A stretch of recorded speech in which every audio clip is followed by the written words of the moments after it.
Hi there, so in this video I will be showing you how to make these little Christmas jumpers. I'll post the link of the pattern that I found online for them.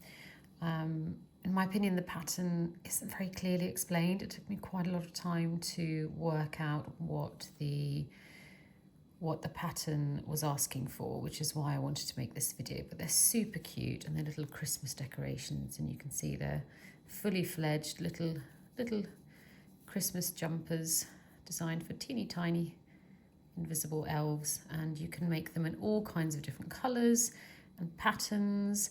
You can make them, just the cuffs one colour and the rest of it all red or gold, or you can mix it up like I've done here. It's really nice and fun.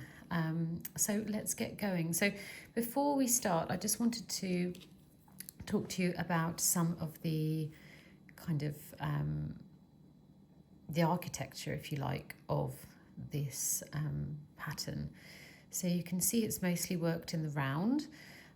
This hoop we do at the very end, so ignore that for now.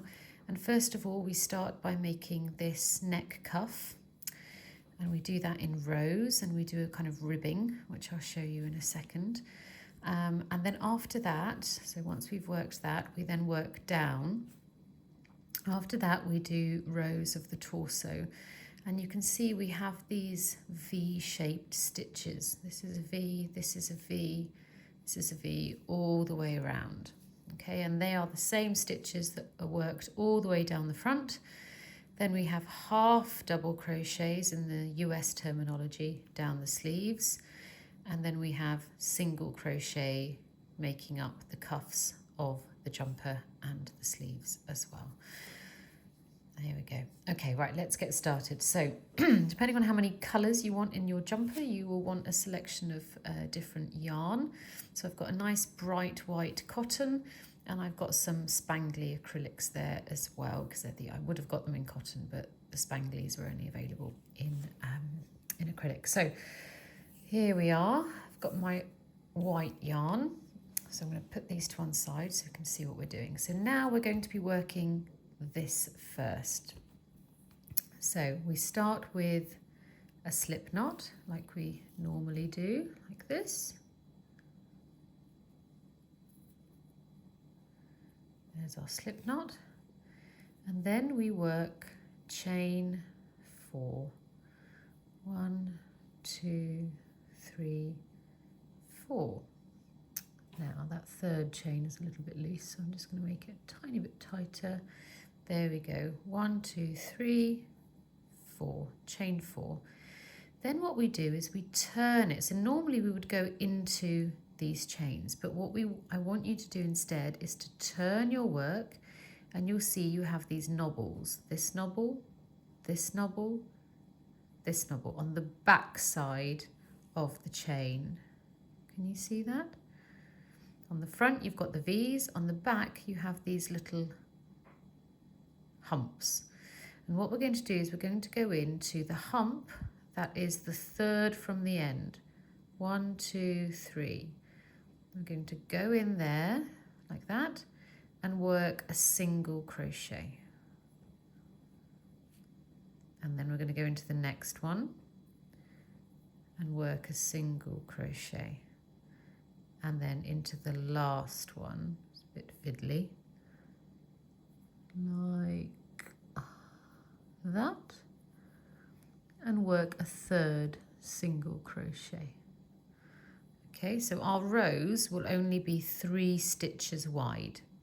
So from here we do chain 1, and then we turn our work, and now we only go into the back loop. So here we have our V's.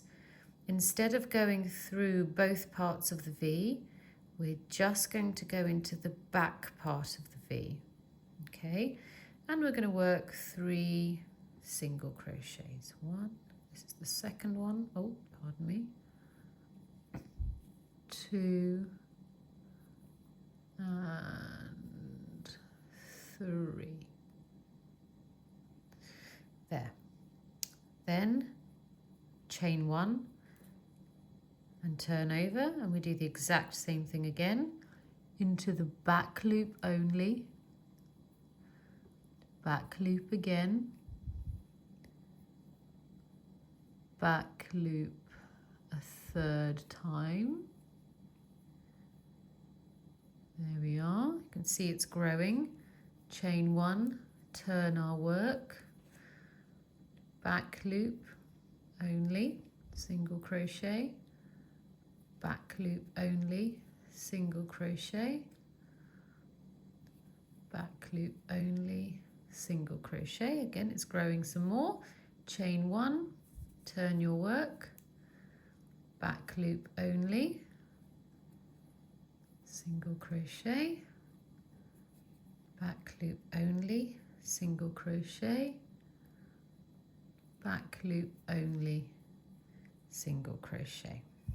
Chain one, turn our work, back loop only, single crochet, and we keep going like this in rows of 3 stitches per row, always going into the back loop only. Chain one between rows, turning our work and carrying on. And we carry on like this until we have 10 rows.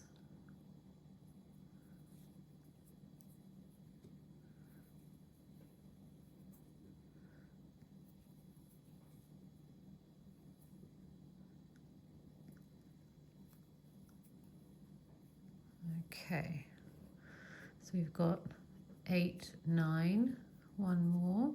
I'll show you how I counted that in a second. 1, 2,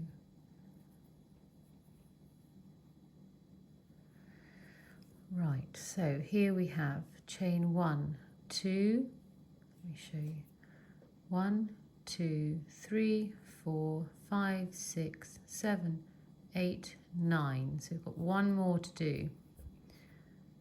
So chain 1, turn our work, back loop only, single crochet, back loop only, single crochet, back loop only, single crochet. Right, now we're done. Let's just quickly check. 1, 2, 3, 4, 5, 6, 7, 8, 9, 10. 10 rows. So now we do chain 1. Oh. Then we grab our scissors, leave an end for sewing in. Okay.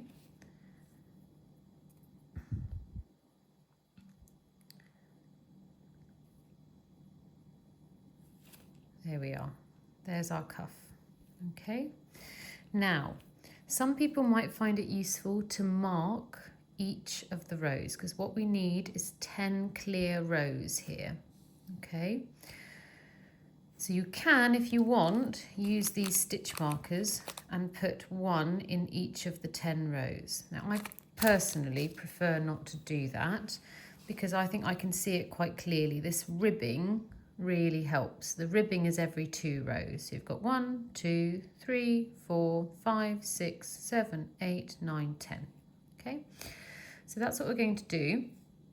Now the next bit is a tiny bit tricky, and the reason for that is that we're making these V's, but these are not your traditional V stitches. Okay, traditional V stitches are double crochet, chain 1, double crochet into this shape, but these are slightly different. They're slightly narrower. If you use V stitches that are the ones that I've just described, they will make the jumper quite wide and kind of shapeless. So pay attention to this next bit, okay, because it gets a tiny bit confusing at the beginning. So